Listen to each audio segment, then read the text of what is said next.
직장에서 동료가 자신의 공을 가로챘을 때, 집에서 가족이 자신의 말을 무시했을 때, 친구가 중요한 약속을 지키지 않았을 때 여러분은 어떤 반응을 보이시나요? 순간적으로 얼굴이 붉어지고 가슴이 답답해지면서 폭발할 것 같은 감정이 치밀어 오르는 경험을 해보셨을 겁니다. 그리고 나중에 집에 돌아와서 곰곰이 생각해보면 내가 왜 그랬을까 하는 후회가 밀려오죠.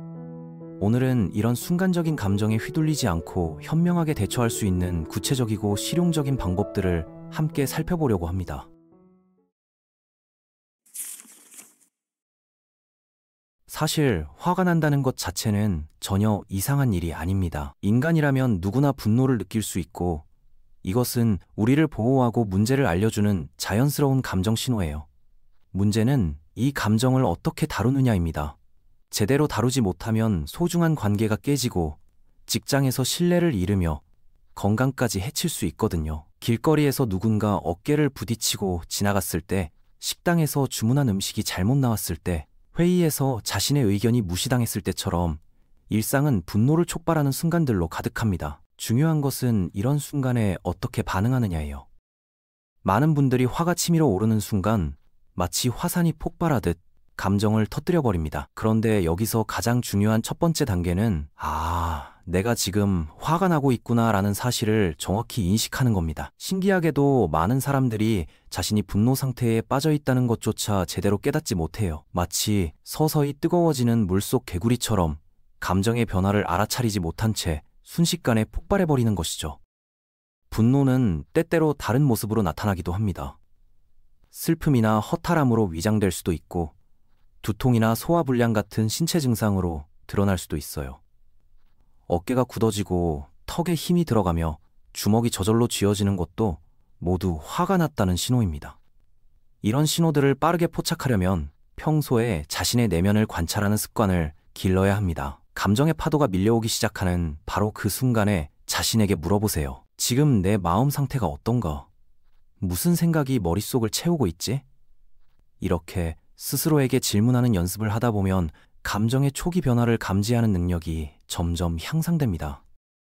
날씨 예보를 미리 확인하고 우산을 준비하듯이 감정의 변화를 예측하고 대비할 수 있게 되는 거죠. 감정 인식 능력을 키우는 가장 좋은 방법은 하루에 서너 번 정도 자신의 내면을 점검하는 시간을 갖는 겁니다. 아침에 일어났을 때, 점심 먹고 나서, 퇴근 후에, 잠들기 전에 지금 나는 어떤 기분인가 라고 물어보는 거예요. 이런 간단한 습관만으로도 자신의 감정 패턴을 훨씬 더 잘 이해할 수 있게 됩니다. 화가 난다는 것을 인식했다면 다음 단계는 호흡에 주의를 기울이는 것입니다. 화날 때 우리 몸에서 일어나는 변화를 살펴보면 정말 흥미로운 현상들을 발견할 수 있어요. 숨이 가빠지고 심장이 빠르게 뛰며 근육이 경직되고 혈압이 올라가며 손바닥에 땀이 나기 시작하죠. 이건 우리 몸이 위험에 대비해 싸우거나 도망칠 준비를 하는 원시적 반응입니다. 문제는 현대사회에서는 이런 반응이 대부분 도움이 되지 않는다는 거예요. 상사에게 주먹을 휘두를 수도 없고 중요한 회의에서 뛰쳐나갈 수도 없으니까요. 이럴 때 가장 효과적인 방법이 의식적으로 호흡을 조절하는 겁니다. 깊고 천천히 숨을 들이마시고 잠시 멈췄다가 더욱 천천히 내쉬어 보세요. 이 간단한 동작을 대여섯 번만 반복해도 놀라운 변화를 느낄 수 있을 겁니다. 끓어오르던 물에 찬물을 부은 것처럼 감정의 온도가 서서히 내려가는 걸 경험하게 될 거예요. 깊은 호흡은 우리 몸의 긴장 완화 시스템을 활성화시켜서 자연스럽게 진정 상태로 이끌어주기 때문이에요. 구체적으로는 4박자 동안 천천히 들이마시고 4박자 동안 숨을 멈춘 후 6박자 동안 천천히 내쉬는 방법을 추천합니다. 이 4-4-6 호흡법을 규칙적으로 연습하면 몸이 자연스럽게 이완 반응을 학습하게 되죠. 하루 종일 힘든 일을 마치고 집에 돌아와 소파에 몸을 맡길 때 우리가 가장 먼저 하는 행동을 떠올려 보세요. 바로 깊은 한숨을 쉬는 것이잖아요? 이건 우리 몸이 본능적으로 알고 있는 휴식의 방법입니다. 화가 날 때도 이런 자연스러운 반응을 의도적으로 활용할 수 있어요. 호흡 조절만으로도 감정의 강도를 상당히 낮출 수 있고 더 냉정하게 상황을 판단할 수 있는 여유가 생깁니다. 만약 사무실이나 공공장소에서 화가 난다면 화장실이나 조용한 공간으로 잠시 이동해서 호흡을 정리하는 것도 좋은 전략이에요. 단 몇 분간의 호흡 조절만으로도 완전히 다른 각도에서 상황을 바라볼 수 있게 될 겁니다. 호흡을 통해 마음이 어느 정도 안정되었다면 이제 자신의 생각 패턴을 차분히 들여다볼 차례입니다. 분노라는 감정이 정확히 어디서 시작되는지 그 뿌리를 찾아보는 거죠. 대부분 우리는 상대방이나 상황 때문에 화가 난다고 생각합니다. 저 사람이 나를 무시해서 화난다. 이런 일이 생겨서 기분이 나쁘다. 이런 식으로요. 그런데 정말 그럴까요? 흥미롭게도 똑같은 상황에서도 사람마다 반응이 천차만별입니다. 어떤 사람은 크게 화를 내는 반면 다른 사람은 별로 신경도 안 쓰거나 오히려 웃어넘기기도 하죠. 이것은 분노가 외부 상황 자체에서 오는 게 아니라 그 상황을 해석하는 우리 마음에서 나온다는 걸 보여줍니다. 마치 같은 영화를 봐도 사람마다 느끼는 감정이 다른 것과 비슷해요.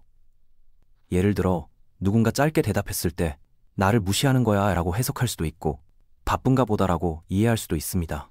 어떤 해석을 선택하느냐에 따라 우리가 느끼는 감정이 180도 달라지는 거죠. 이런 깨달음은 정말 중요합니다. 왜냐하면 외부 상황은 우리가 통제하기 어렵지만 우리의 반응과 해석은 충분히 바꿀 수 있기 때문이에요.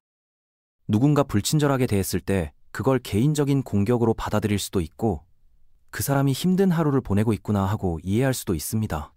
혹은 그 사람이 개인적인 문제나 스트레스를 안고 있을 수도 있고 단순히 대화 방식이 다를 수도 있어요. 이렇게 다양한 관점에서 상황을 바라보는 연습을 하다 보면 분노가 생긴도가 현저히 줄어들 겁니다. 자신의 생각 패턴을 관찰하다 보면 분노를 일으키는 특정한 사고 습관들을 발견할 수 있을 거예요. 사람들은 항상 나를 무시해. 세상은 불공평해. 나는 인정받지 못하고 있어 같은 생각들이 반복적으로 나타날 수 있습니다. 이런 생각들이 진짜 사실인지 아닌지를 객관적으로 따져보는 게 중요해요. 대부분 우리의 부정적인 생각들은 과장되어 있거나 편향되어 있는 경우가 많거든요. 항상, 절대, 모든 사람이, 아무도와 같은 극단적인 표현을 사용하고 있지는 않은지 점검해 보세요. 실제로는 가끔 일어나는 일인데 항상이라고 생각하거나 한두 명의 반응을 보고 모든 사람이 라고 일반화하는 경우가 많아요. 분노가 생겨나는 과정을 이해했다면 이제 그 감정에 어떻게 대응할지 현명하게 선택할 수 있습니다. 여기서 중요한 건 우리에게 항상 선택권이 있다는 사실을 기억하는 겁니다. 누군가 화나게 하는 일을 했다고 해서 반드시 화를 내야 하는 건 아니에요. 화를 낼 수도 있고 이해하려고 노력할 수도 있고 그냥 무시할 수도 있고 건설적인 대화를 시도할 수도 있습니다. 어떤 선택을 하느냐는 전적으로 우리에게 달려있고 그 선택에 따라 결과도 완전히 달라질 수 있어요. 이런 선택의 자유를 깨닫는 것은 정말 강력한 힘을 줍니다. 마치 자동차를 운전할 때 핸들을 내가 잡고 있다는 걸 아는 것과 같아요. 다른 차가 끼어들거나 신호등이 빨간불로 바뀌어도 내가 어떻게 반응할지는 내가 결정할 수 있죠. 분노 상황에서도 마찬가지입니다. 상황은 내가 만든 게 아니지만 그에 대한 반응은 내가 선택할 수 있어요. 이때 도움이 되는 질문들이 있습니다. 지금 화를 내는 게 상황을 개선하는 데 도움이 될까? 10년 후에도 이 일이 중요할까? 이 상황에서 내가 배울 수 있는 게 뭘까? 같은 질문들을 스스로에게 해보세요. 여기서 중요한 질문이 하나 있습니다. 분노로 문제가 실제로 해결된 적이 있을까요? 곰곰이 생각해보면 화를 낸다고 해서 상황이 나아진 경우는 거의 없었을 겁니다. 오히려 관계가 더 악화되거나 문제가 더 복잡해지고 상대방도 방어적이 되거나 맞대응하는 경우가 대부분이죠. 화를 내는 건 마치 집에 불이 났을 때 기름을 붓는 것과 같습니다. 당장은 불꽃이 더 크게 일어나지만 결국은 모든 걸 태워버리고 상황을 더욱 악화시킬 뿐이에요. 특히 직장이나 가정에서의 인간관계는 한 번 손상되면 회복하는 데 오랜 시간이 걸리거나 아예 회복되지 않을 수도 있습니다. 반면에 인내심과 이해심을 가지고 상황에 접근할 때는 어떨까요? 물론 당장은 답답하고 화가 나며 즉시 만족할 만한 결과를 얻지 못할 수도 있습니다. 하지만 장기적으로 보면 훨씬 더 좋은 결과를 가져오고 관계도 더 깊어지며 신뢰도 쌓이는 경우가 많아요. 마치 정원을 가꿀 때와 같습니다. 당장 꽃 피지 않는다고 화를 낸다고 꽃이 빨리 피는 건 아니죠. 오히려 꾸준히 물을 주고 돌보는 인내심이 있어야 아름다운 꽃을 볼 수 있습니다. 인간관계도 마찬가지로 시간과 노력, 그리고 이해심을 투자해야 좋은 결실을 맺을 수 있어요. 심리학 연구들을 보면 한 가지 흥미로운 사실이 나옵니다. 증오는 증오로 사라지지 않고 오히려 더 커진다는 거예요. 반대로 이해와 공감으로 접근하면 갈등이 해소되는 경우가 훨씬 많다는 연구 결과가 있습니다. 이건 단순한 도덕적 교훈이 아니라 실제로 효과가 있는 실용적인 방법이에요. 누군가에게 화가 날 때 그 사람을 미워하고 원망하는 대신 그 사람도 나와 같은 인간으로서 실수할 수 있고 힘들어할 수 있다고 생각해 보세요. 그 사람도 완벽하지 않은 존재이고 나름의 이유와 상황이 있을 거라고 이해하려고 노력하는 겁니다. 이런 관점의 전환만으로도 분노가 상당히 줄어들고 더 현명한 대응 방법을 찾을 수 있을 거예요. 때로는 상대방의 입장에서 생각해 보는 것도 도움이 됩니다. 만약 내가 그 사람의 상황에 있었다면 어떻게 행동했을까요? 물론 이런 방법들이 처음에는 쉽지 않을 겁니다. 오랫동안 익숙해진 분노의 패턴을 바꾸는 건 마치 새로운 언어를 배우거나 새로운 운동을 익히는 것과 같아요. 처음에는 어색하고 어렵지만 꾸준히 연습하다 보면 자연스럽게 몸에 배게 됩니다. 중요한 건 완벽하게 하려고 하지 말고 조금씩 개선해 나가는 겁니다.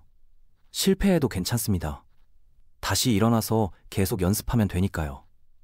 분노를 조절하는 연습을 할 때는 작은 상황부터 시작하는 게 좋습니다. 갑자기 큰 갈등 상황이나 심각한 문제에서 이런 방법들을 적용하려고 하면 실패할 가능성이 높거든요. 예를 들어 지하철에서 누군가 발을 밟았을 때, 카페에서 주문이 늦게 나올 때, 엘리베이터에서 버튼을 누르지 않고 먼저 내릴 때 같은 일상적인 상황에서부터 연습해 보세요. 이런 작은成功 경험들이 쌓이면 자신감이 생기고 나중에 더 큰 문제 상황에서도 침착하게 대응할 수 있게 됩니다. 마치 근육 운동을 할 때 가벼운 무게부터 시작해서 점점 무거운 무게로 늘려가는 것과 같은 원리예요. 또한 분노가 일어나는 상황을 미리 예상하고 대비책을 세워두는 것도 매우 효과적입니다. 특정한 사람과 만날 때 항상 스트레스를 받는다면 그 만남 전에 미리 마음의 준비를 하고 어떻게 반응할지 계획을 세워두는 거죠. 마치 중요한 프레젠테이션 전에 리허설을 하거나 면접 전에 예상 질문을 준비하는 것처럼요. 만약 그 사람이 이런 말을 한다면 나는 어떻게 대응할 것인가? 화가 나기 시작하면 어떤 방법으로 마음을 진정시킬 것인가? 같은 시나리오를 미리 생각해 보는 겁니다. 무엇보다 중요한 건 분노 자체를 나쁜 것으로 생각하지 말라는 점입니다. 분노도 우리에게 중요한 정보를 주는 감정이고 때로는 필요한 변화를 이끌어내는 동력이 될 수 있어요. 무언가 잘못되고 있다는 신호일 수도 있고 우리의 가치관이나 경계선이 침해당했다는 알림일 수도 있습니다. 중요한 건 그 분노를 파괴적으로 표출하지 않고 건설적으로 활용하는 방법을 찾는 거죠. 예를 들어 불의를 보고 분노를 느꼈다면 그 감정을 세상을 더 좋게 만드는 행동의 원동력으로 활용할 수 있습니다. 개인적인 모독을 당해서 화가 났다면 그것을 통해 자신의 자존감을 더 건강하게 세우는 계기로 삼을 수도 있어요. 직장에서 불합리한 대우를 받아 분노를 느꼈다면 그것을 더 나은 환경을 만들기 위한 개선 방안을 찾는 동기로 활용할 수 있습니다. 이렇게 분노를 단순히 참거나 억누르는 게 아니라 지혜롭게 변화시키고 활용하는 게 진정한 감정 조절의 의미입니다. 분노를 건설적으로 활용하는 방법 중 하나는 그 감정을 글로 써보는 겁니다. 화가 날 때 즉시 반응하지 말고 먼저 종이에 자신의 감정과 생각을 솔직하게 써보세요. 왜 화가 났는지, 어떤 기대가 좌절되었는지, 진정으로 원하는 게 무엇인지를 구체적으로 적어보는 겁니다. 이 과정을 통해 감정이 정리되고 더 명확하게 상황을 파악할 수 있으며 적절한 대응 방법을 찾을 수 있을 거예요. 신체 활동을 통해 분노 에너지를 건전하게 해소하는 것도 좋은 방법입니다. 빠른 걸음으로 산책을 하거나 운동을 하거나 집안일을 하면서 쌓인 에너지를 건설적으로 사용하는 거죠. 이때 중요한 건 운동을 하면서도 계속 화난 생각에 집중하지 말고 몸의 움직임이나 호흡에 집중하는 겁니다. 마지막으로 말씀드리고 싶은 건 이 모든 연습들이 하루아침에 완성되는 건 아니라는 점입니다. 분노를 조절하는 능력은 피아노를 배우거나 근육을 키우는 것과 같아서 꾸준한 훈련과 시간이 필요해요. 때로는 실패할 수도 있고 예전의 패턴으로 돌아갈 수도 있으며 생각보다 진전이 느릴 수도 있습니다. 하지만 그때마다 자신을 용서하고 다시 시작하는 용기와 인내심이 필요합니다.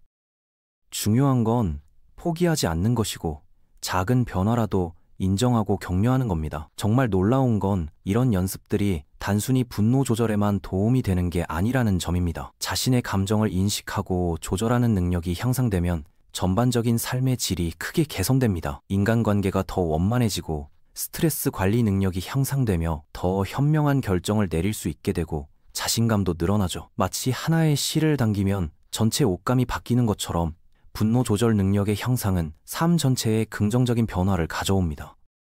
직장에서는 더 좋은 협력 관계를 만들 수 있고, 가정에서는 더 따뜻한 분위기를 조성할 수 있으며, 친구들과는 더 깊은 우정을 나눌 수 있게 될 겁니다. 또한 자신을 더 잘 이해하게 되고, 타인에 대한 이해심도 깊어지며 전반적으로 더 성숙한 사람으로 성장할 수 있어요. 이런 변화는 단순히 개인의 행복에만 영향을 주는 게 아닙니다. 주변 사람들에게도 긍정적인 영향을 미치고 더 나아가 사회 전체에도 좋은 변화를 가져올 수 있어요. 따라서 오늘부터라도 이런 연습들을 조금씩 시작해 보시기 바랍니다. 처음에는 어색하고 어려울 수 있지만 꾸준히 연습하다 보면 분명히 변화를 느낄 수 있을 겁니다. 자신의 감정을 조절할 수 있다는 건 진정한 자유를 의미합니다. 더 이상 감정에 끌려다니지 않고 자신이 원하는 삶을 살아갈 수 있게 되는 거죠. 분노를 지혜롭게 다루는 능력을 기른다면 당신의 인생은 분명히 더 평화롭고 행복하며 의미 있는 것이 될 겁니다. 작은 실천 하나하나가 모여서 결국 완전히 새로운 당신을 만들어낼 거예요.